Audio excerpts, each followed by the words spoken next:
Hello, boys and girls. I am Miss Becky. Each week, I'll be here to share encouraging and uplifting stories with you, just the way Miss Kathy would have wanted us to. God's Office. Mom! Maria Vargas's unhappy voice broke the quiet of a Sabbath morning. She just stood there, staring at her dresser until her mother stepped in. What is it, Maria? She asked as she brushed her black hair. What are you yelling about? Maria pointed to her dresser. Her perfume bottles were knocked over, her glass teddy bears were lying on their sides, and her books had been knocked onto the floor. Look what she did! Yo-Yo came in here while I was in the shower and destroyed my room.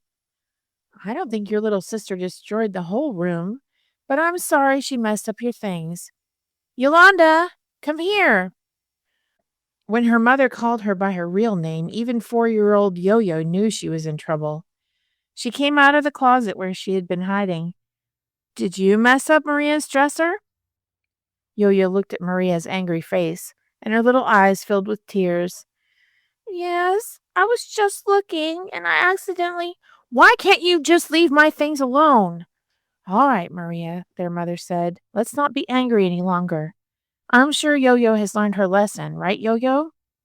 Yo-Yo looked down at the floor. I'm sorry, Maria, and I won't do it anymore. She left Maria's room quietly. Mom, she's always messing up stuff in my room. Can't you make her stop? Maria was still upset. Now calm down, dear. I remember not so long ago when you were 4 years old and messing up things in my room. She'll grow out of it. She needs to learn to respect other people's things, that's all. Mom, I can't find my red shoes. Have you seen them? Mrs. Vargas spoke as she walked back to her room. Maria, I don't wear your shoes. Did you look under your bed? Please find them so we won't be late to Sabbath school. Later in the shoebox with her primary friends, Maria was curious to see a desk at the front of the room. On it sat a phone, a notepad, and a clock. She watched as Mrs. Shue moved 2 chairs around in front of the desk. Good morning, she said. These chairs are the door to the principal's office. She waved her hand at the desk. We're pretending that this is your principal's desk. Dee Dee, will you be the principal for us? And Chris, will you come over here?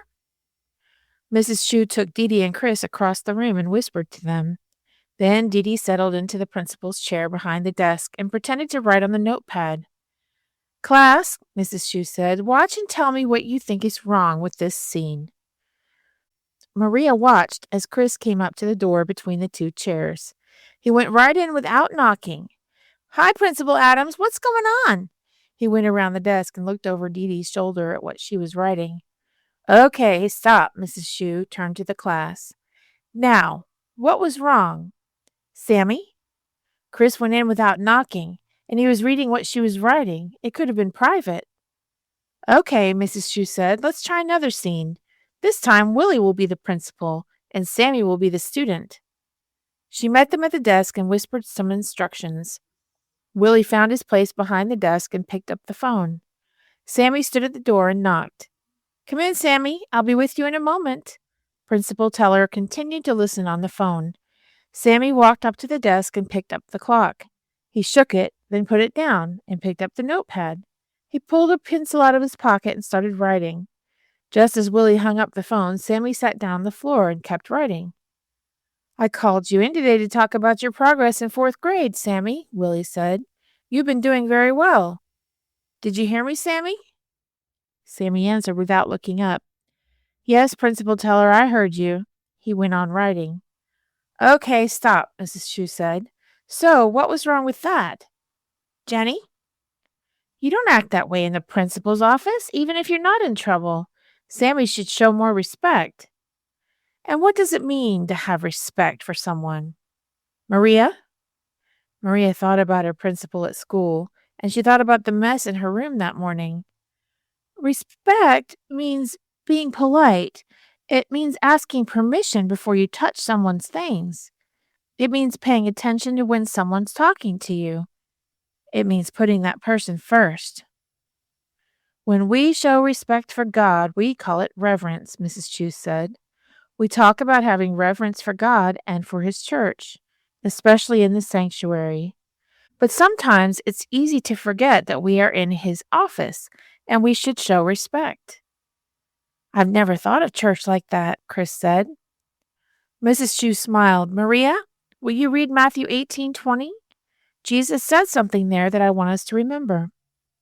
Maria quickly found the place. This is true because if 2 or 3 people come together in my name, I am there with them.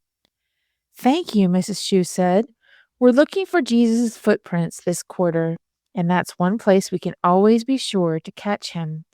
He has promised to be there when we are gathered together, just like we do at church every week.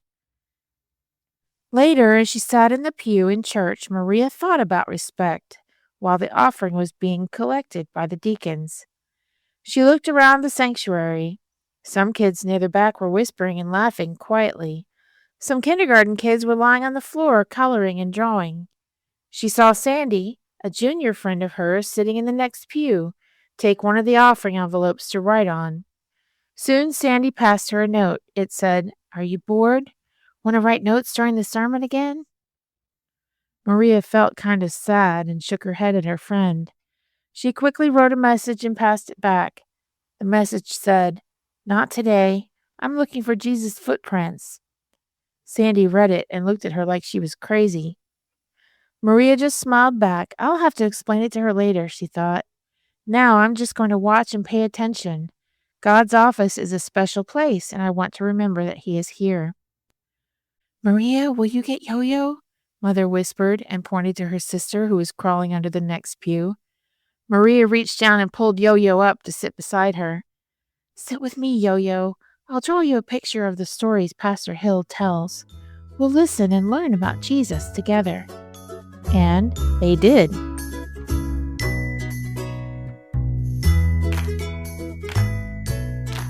The story you have heard today is from the Shoebox Kids Bible Stories, written by Jerry D. Thomas and used with permission from the Pacific Press Publishing Association. If you're interested in any other books published by the Seventh-day Adventist Church, please visit AdventistBookCenter.com or call 1-800-765-6955.